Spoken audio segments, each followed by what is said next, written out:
Okay, guys, it's Tuesday. So we're going to do our tea, and on top of our tea on Tuesday, well, we're going to have a little buffet. Because I just got back from yoga. Ray and I did 40 trees yesterday, and we're hungry on top of wanting some tea. So we've got a lot of fun teas planned, and I think this little sweet potato onion, guys, I love onion. I could just have a pan of onion. This is loads of fat, too. Probably a cup of fat in there. What do we chose today for our teas? So I got some fun stuff because I've got goldenrod. Anybody's familiar with that? I've got raspberry leaf. These are, a lot of these I like because they go down the feminine aisle, basically, as I can spit it out. We've got pod arco. Anybody's familiar with that? That pod arco, and it's spelled P-A-U-D, arco. Pod arco. And this is willow bark. I love willow bark, especially after yoga because it's so relaxing on my muscles and all that. I love the raspberry leaf and the pod arco. That is such a female tea right there. I mean, we all know about the raspberry leaf with the pod arco. If you've got a UTI infection, you've got anything like that. I even do cramp bark a lot of the time, but I only had it in the powder right now, and I didn't want to do a powder. So we're going to get into making that tea. I've been making a broth, too. You guys all want to see what the heck we're eating. So we made a big whole roasting chicken the other night. This is the broth that was from the bones of the chicken. And there's a bunch of turmeric in here, tons of onion. I love onion, garlic, so much garlic, and just salt and pepper. It's very basic. I did add a little bit of like Italian herbs because I do love that in a broth. And that's going to be our chicken noodle soup for dinner. But let's get back to, we've got our nice hot pot of water. So let's mess around with our herbs. Now, same rule of thumb goes for all these herbs like I've been telling you. 1 teaspoon is just plenty. You can add more or less. It's all up to you. If you want it really strong, you're really trying to get to the point, make a decoction of it, guys. And we're going to read about these and show you what they do because I don't know if a lot of you ladies even understand what these do and how important just a simple raspberry leaf is. And you know what's so great about raspberry leaf? Well, all you got to do is grow a raspberry plant and you got raspberry leaf. It's that simple. So it's kind of a funny stuff. It always reminds me of Moulin a little. It's a little bit funky, like, I mean, you can see it's kind of like puffy. Yeah, puffy and weird. That's our description. But this stuff is phenomenal for ladies. I mean, if you've got any problems with hormones or anything, it really can just help assist that. It's not going to necessarily take it all away, but you can add some black cahoose in there too. There's a lot of other feminine herbs, as I call it, wild yam, that are just phenomenal for us. But this one's based a little differently because I'm throwing white willow bark in, which is for pain, and lemon rod. Now, lemon rod is a huge assistance. Again, UTIs, things like that. I commonly will use this with pod arco for my daughter because she's a reoccurring UTI specialist. Unfortunately, she loves all those little energy drinks and all that stuff, so I wouldn't be surprised if some of that has something to do with it. Bear with me, guys. We're going to swap some spots here from our tea to our taters. Oh, yeah, I hear that guy go because I am so hungry. I can't only just do the basics for you folks today. I got to do it all. Got to feed that belly at the same time, so we're going to have a multitude of stuff going on while we're learning. And, you know, I don't know if you guys are all sweet potato lovers, but not only do I love growing the damn things, but when you throw onion in, if I wasn't such a carb loader, I'd just eat them like that. But I know I need that meat, so we got a couple sausages here we're going to put in. Let me get a knife. I'm going to get that food going, and then we're going to talk about our tea. But we need a little bit of food on the day, too, because Ray and I have just been working, and now we've got so many different plans for the garden that we put all of her trees in that our brains are just going in pure excitement with that. We don't even know what to do. We're like, let's get more trees, even though none of us can really walk after yesterday. We're all like so freaking wiped out. But yeah, I'm sure that I saw a lot of comments, everybody being very motivated themselves, saying that, oh man, I have those trees in my yard and I haven't done anything with them either. I think it's great that we've inspired you all. Get out there when your ground is soft, or if it is now, and get planting. You know, maybe you already planted those, but you're ready for more. Get some more. Now's the time. Wait till those tariffs come in on that food, folks. When you see the cost of those tariffs and what our food's going to cost, you're not even going to like chicken eggs, and you'll probably go get some chickens. You know what I mean? It's one of those things that you start going, well, I really need to save, and you know, food is a fantastic way to save, guys, because there's just so many different trees you can plant, so many things you can grow, in pots or not in pots. Sweet potatoes are a super easy crop, guys, super easy, unless you try the purple ones. Now, I've been doing the purple for a while, and I can't get those guys to really get that big out here. I think it's definitely our daylight hours and all that stuff, but these orange guys, holy smokes, you can have too many of them. So, let's talk some tea. All right, I got a few books over here that we're going to get into. I think raspberry leaf will be the first one we'll look up. And we'll look in some of these books, and then we'll look in the old books again. Gosh, I have been doing so much research. I sit in this chair, you guys, and I read until my eyes say, close me, I can't see anymore. You know, it sucks getting old. I want my old eyes back. They could do it all day. I was a speed reader. I could in one day, well now my daughter's the speed reader, but I could just read a whole book in one day. I mean, just get addicted to it. So, let's look up here raspberry leaf. And we're in Ancient Remedies Revived, guys. Okay. I was selling this through their company, giving I think 15% off and some cards and stuff, so it's kind of fun. Okay, raspberry. Where are you, raspberry? Robios, I love that too. Reishi. Oh, we love raw honey. I'm going to pick up 10 gallons tomorrow, guys. Boy, do I love raw. Okay, you know what's funny? They've got raspberries. I have never seen them do raspberries and not raspberry leaf. I wonder if it talks about the leaf at all or just the berry. Oh, here we go. Okay, so they're talking raspberry, but again, they are talking the leaf. So it's native to Europe and Northern Asia. Raspberries are now widely cultivated in temperate regions around the world, especially in the United States, Russia, and Poland. Digestive aid. It's rich in dietary fiber. Oh, this is the raspberry. Have been used to promote, of course, healthy digestion and relieve constipation, even though no one's probably eating, 5 pounds of them to relieve their constipation. A good old glass of water will do that for you. You're backed up because you're dried up. You got constipation? I wouldn't go right for the raspberries first. Okay. Women's wellness. Traditionally, raspberry leaf has been used to ease your menstrual discomfort. See, there you go, guys. And during pregnancy to strengthen the uterus. Well, ladies, I think we all need our uteruses strengthened. I mean, if there's anything that I think gets tired on us is that poor body part that has to work every 21 days till we die. Immunity booster. Their high vitamin C content make them a popular choice for boosting immune system health and preventing scurvy.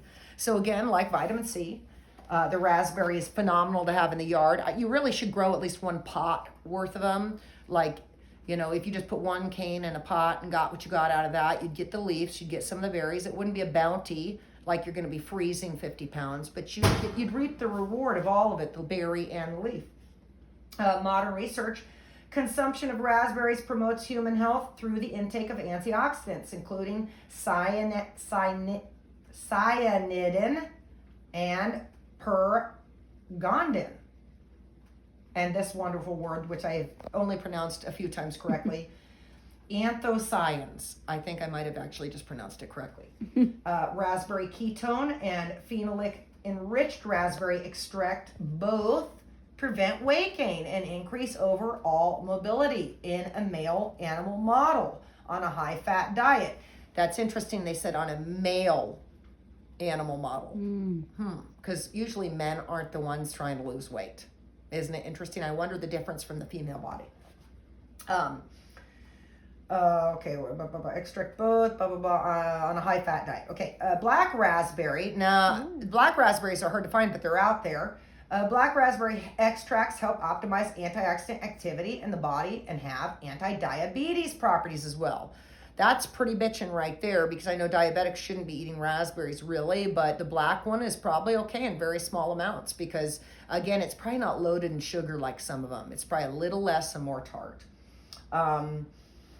Preparation dosages, all raspberry leaf tea 2 times a day. You can have it especially by women with menstrual or pregnancy related support. So if you don't have any, get some. It says combining raspberry and adzuki bean. I love the adzuki bean. But by the way, guys, it's a tiny little red bean, is the adzuki bean. Extracts demonstrated enhanced that's weird, antioxidant interactions. So basically the raspberry and the bean go together like best buds. How weird is that, huh? Would have never guessed. Here, let me stir our tea real quick, folks. Because we want to make sure. Oh, perfect. We're perfect. I didn't have to stir. I just wanted to make sure it was moving a little. We're going to switch some spots. I don't like anything sitting on the hot stove in the main over the fire chamber for too long because it's extremely hot. Even a tea. I'm not trying to incinerate my leaves. You know, I don't want, remember you want to get it up to a boil and then you want to bring it right back down. Let me give our eggs a little stir and we'll get into some more. Little bit of Grubhub here, guys. I hope all of you are enjoying making fresh teas, and on top of your fresh tea, maybe you're getting in the kitchen a little more too and cooking up some meals. I know how consuming this can be to feed yourself. It's easy to go out and get a sub sandwich or a burrito, but the reality is if you're going to do the teas and make yourself feel so good, why not put in something a little bit better for us too, a little more nourishing. Let's see if we've got white willow in here. We'll stick with this book and then we'll look at some others. Well, they've got the wild yam, which I was talking about. I just bought a witch hazel tree. I'm very excited. They have the coolest flowers if you zoom in. Anybody got a witch hazel tree? Because I just purchased one. That's awesome. Beautiful. I get so attracted to these medicinal plants, I've got to own them all. Okay, white willow. Love white willow, folks.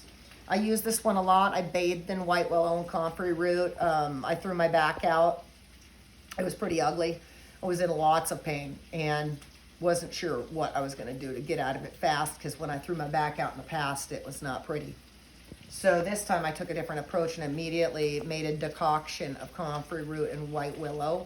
I basically did about a half cup of each in a very small amount of water, maybe 8 cups, and made it cook for about 30 minutes and then made it sit the whole day and then did a bath that night. I basically filled the tub with a minimal amount of water. I used no soap or anything, and I poured that decoction, the white willow and the comfrey root in there, and I kid you not, guys, it was mind-blowing. I went through some weird sweat that night. My back was on the mend, and I have thrown the back out. It is not pretty, guys. I am one of those people that definitely exert too much and accidentally lift incorrectly, I think. Okay, so white willow. Love the white willow. If you guys don't have it, you're going to want it. It is wonderful for aches and pains and all that good stuff. The medicinal use of white willow bark dates back to ancient Greece and Egypt, but it wasn't until 1829 the active ingredient salicin was discovered. This discovery led to the development of the drug aspirin. For more than 5,000 years, white willow bark has been used as an effective pain remedy. Ancient Egyptians used it to relieve inflammation and pain discords, and Hippocrates recommended it for treating gout and rheumatic joint diseases. So look, guys, you don't got pain, but you got some gout going down, which that's painful. You're going to want this stuff. According to Celsius, another medical writer from ancient Rome, compresses or poultices made from the willow could be used to treat a condition called prolapse, where the bowel or womb falls out of the body. That's interesting because I had a friend that her pig prolapsed It is not pretty when that happens, and she waited a very long time. And I told her the remedy I knew a long time ago was sugar on a prolapse, whether it's the rectum or the vagina. You iodine and sugar, you make a paste and put it on there, and it sucks it back in. If it doesn't suck in and it prolapses too badly, you're in trouble. But it sounds like you could probably make that decoction I did in a wet towel and wrap the prolapse up in it, as long as your pig or animal lets you touch it. You know, you have to have a friendly animal for that. But that's an incredible thing for a farmer standpoint.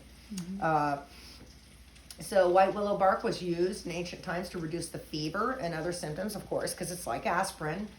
Other symptoms of illness, it was believed to have antipyretic, fever-reducing properties. And even though I am all for that, I'm going to be honest with you guys, I don't reduce fevers. I believe in sweating that out. Now, if you're 119, you might need to reduce that fever. But if you're running a good old 102, even as an adult, I am all on board with you dealing with it just like that. Do not take a fever reducer. I think you'll find when you do the fever reducer, it's harder to get rid of that darn cold because we need that fever. I'm sure all of you already know, but that fever is killing that cold. That's why God made the fevers on us. The body is designed so perfectly to say, hey, I don't like that. I think I'll cook it out. In fact, I've been kind of wondering just about menopause because it does the same thing as a fever. And I told my husband, I said, I find it extremely interesting that every night, it's like for 15 minutes every hour, I go into this massive, spontaneous human combustion of my body, sweating to death, just like a fever. And it keeps doing it. Menopause lasts for a while like that. And what's so ironic is, could it be possible, even though we know that the hormones are all changing, is the body is cooking to do something? There must be a reason our bodies are doing this, and not one person can give me an answer because they just go, well, you need hormone therapy. I don't need nothing. I am dealing with hot flashes quite perfectly, I have to say. And believe it or not, ladies, you can get through them naturally. I've used everything. I am the tea master. I have some bitchin' hot flashes that nothing stops. So I've realized over the years it's just very easy to just let it be. You know, make your blankets so that your blankets can be kicked off and make it easy on yourself. But I'm starting to think those hot flashes, there's a reason we're getting hot like that. So I'm trying not to mess with it anymore and just drink my teas and let it all happen. Okay, so there's that. Now we're going to let that sit for a little bit. Let me set this over here. And you know, I think we'll cut up a couple oranges with our breakfast or brunch this morning too. But first, let's get back to check on my tea. Oh yeah, I like the look of that guy. Perfect. Perfect. And maybe, you know what we'll do? Maybe we'll add a little blood orange into it now that I'm thinking about it. Blood oranges are starting to come in, guys, so kind of exciting. Everybody loves a good old blood orange. And these talk about vitamin C, folks. If you don't have a blood orange tree and you're in the area where you can have one, what the hell are you doing? Just kidding. I won't get on you like that, but the reality is, if you have one of these, space for one of these beauties, you're going to want one. There's different types. I believe this is the Moro. I have a few different ones. They've been slow to grow because I definitely had some critters nibbling them, but they're coming along quite nicely. Let's heat that up again. Okay, let's move on. We've done white willow. We've done raspberry. So we have goldenrod and we have pod arco. And I'll be intrigued to see because I can almost bet the goldenrod will not be in here. And I'm real curious about pod arco too. But we're going to go through some other books. I just thought we'd start with the easy one here. Okay, so let's see here. So most people don't know about pod arco. It's one of those, it's always going to be a bark. And it is so amazing. Let's see here, WRKPs. Oh, it's in here, oh my lordy. I had no idea that it would be, but look at that. It sure is. And if you look at the picture, it looks like a cherry tree with its pretty little pink flowers. Okay, pod arco is an immune booster and antimicrobial. And what I've known it for in that antimicrobial and immune booster is UTIs, guys. It's really good for yeast and UTIs. So, pod arco, also known as tehibu or lapacho, is a majestic evergreen tree native to South America's Amazon rainforest and Argentina. It is easily recognized by its vibrant pink flowers. It sure is. It's beautiful. And the inner bark of this tree is where the medicinal magic lies. So, for centuries, indigenous South American cultures have turned pod arco bark for a variety of health benefits. It's been traditionally a remedy for infections, fever, digestive issues, skin diseases, known for its anti-inflammatory, antiviral, antifungal, wink, wink. That was all three, guys. Antiviral, antifungal, antibacterial. That when you get all three, that's a heavy hitter. Okay, you want that in your arsenal. When they cover all three bases like that, that is a general item that you can throw in a tea when you are sick, and you're going to do well with it. Okay, so let's get back to antiviral, antifungal properties. Pod arco has also been a general tonic to boost immunity and promote overall well-being. A must. That is a must. Same thing. It's saying do the bark for 15 to 20 minutes. Now remember, when we're doing barks, it's not a leaf. We need to let it sit over there, and that bark takes time to penetrate. Okay, so you can't be in a rush for your bark teas. Take that time. Modern research and synergies.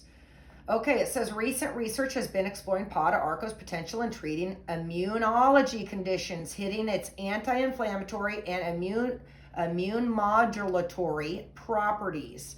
Moreover, studies reveal that pod arco bark extract can enhance the effectiveness of certain antibiotics against gastrointestinal pathogens. This suggests that a synergy when combined with antibiotics especially in treating gastrointestinal diseases. So what's really incredible is I would never put this with an antibiotic. But modern books are trying to use a little bit of not hating the medical system so much, but saying that where it could still be a plus. So it is good to know for those of you that are on an antibiotic and maybe it's not working that great, you need a little boost. It's saying pod arco with it is an asset. Now, personally, I know too many antibacterial and things like pod arco. I wouldn't be on the antibiotic, and I don't suggest you get on it either. But if you are in a very bad position, get on the antibiotics if that's what the doctor's saying you need. And if you don't know any other options, don't do anything. You got to do something. So it sounds like this is something you definitely want in your house. Okay. Next, now this will be the funny one, goldenrod, because that's a hard one to find, a hard one to get info on, and it might be in my older books, but let's see. We got golden seal. I love golden seal.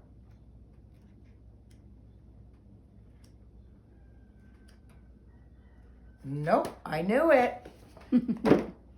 Okay, now what do I want to look? I do want to look in this one. So I don't use this one ever, but I was showing Rhea. So this is part 2 to the Lost Book of Herbal Remedies. I don't sell these. Nicole Apelian does not need my help. She is bitching on her own, doing it on her own. This book is very interesting. It lists so many herbs I've not seen in any of the books. Like common pepperweed. Okay, now we know sow thistle, of course, but let's see some other weird ones. Okay, bergamot, which I love growing bergamot. That's why it's marked. Indigo. These are not in any of the other books. And I found this pretty cool. Oh, pawpaw was just there. We did a thing of pawpaws. Remember, folks? Lobelia, giant blue lobelia is in here. Lichens. I grow this lichen on my rocks in the backyard. If you guys have lichen, super medicinal. Unfortunately, mine is very tiny and hard to get off the rocks. But let's see. So what that stuff was. Lichens, yeah. It's like people think it's mold and stuff. Yeah. It's not.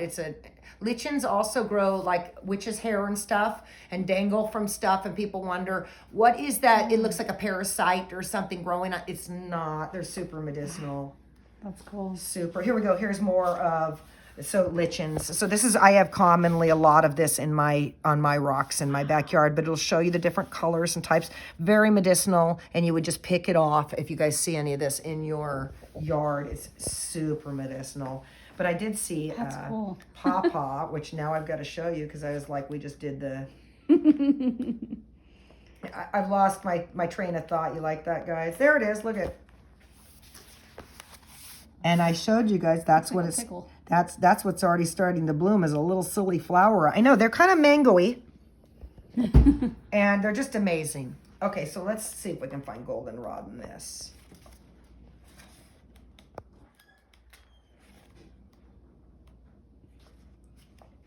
It takes so many of these books, folks, to... Nope, not in here either. Let's go to the old stuff. It takes so many books to really figure out about your teas and stuff like that, because you're going to buy... Everybody goes, what book should I start with? And I give you a book to start with, but the reality is you're probably not going to find some of the herbs you want in there. And then you're going to end up like me with a million books. And this is just some. I have so many books over there, but these ones I kind of know on Tea on Tuesday. I can always get what I need out of it. Okay, let's see here.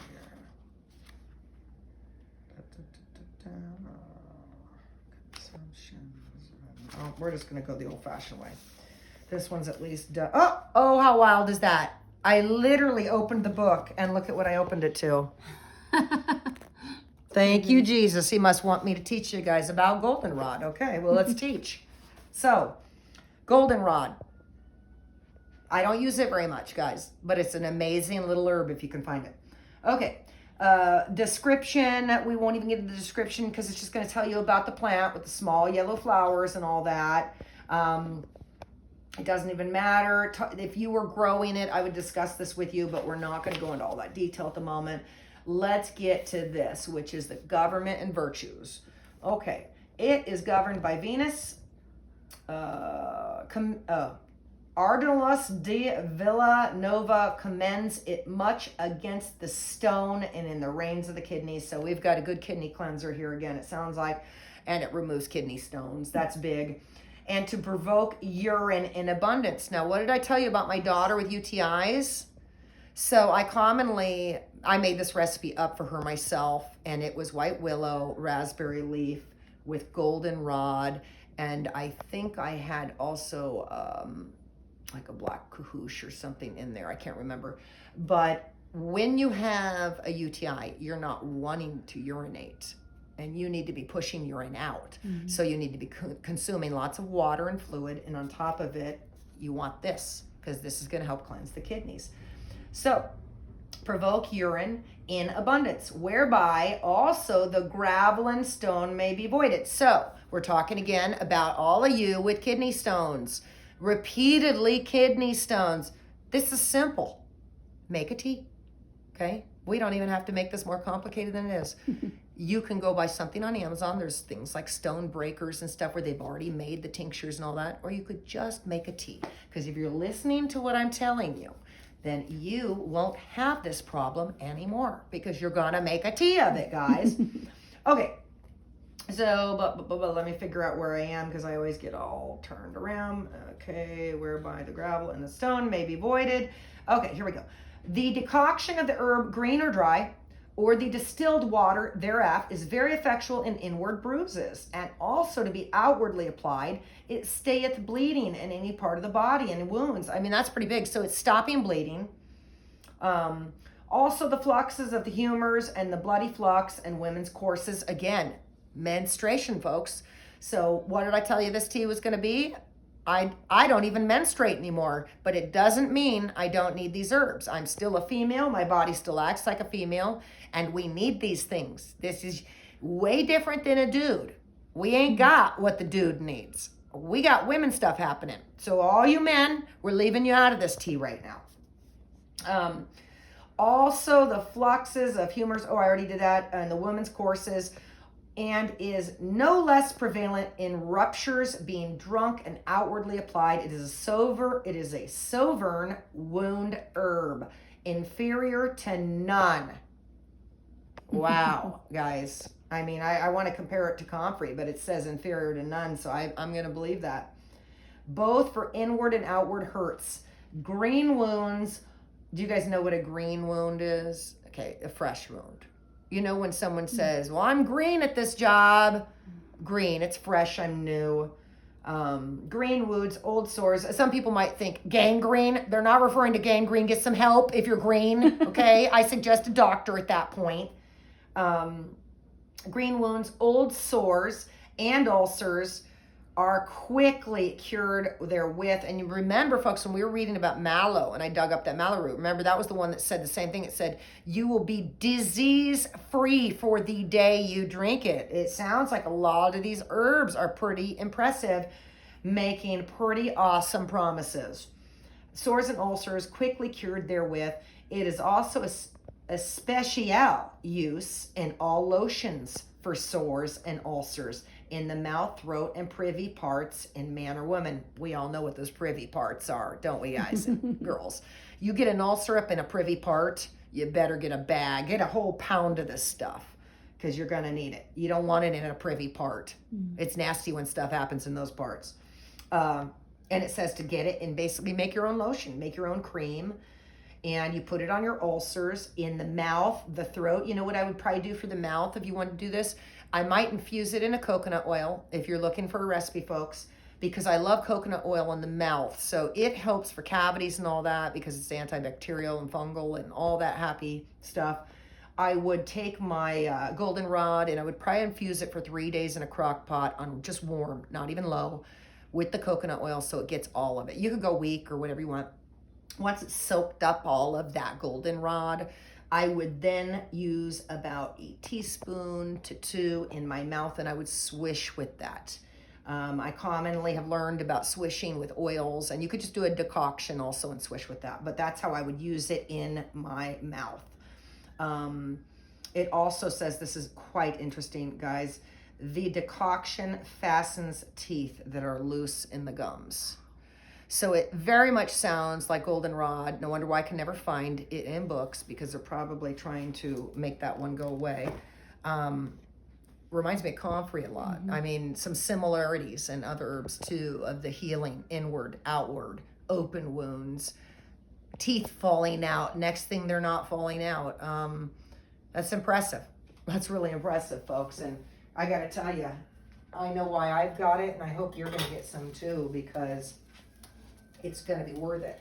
Now that we have learned about our delicious tea, let me get a little bit of food ready for us.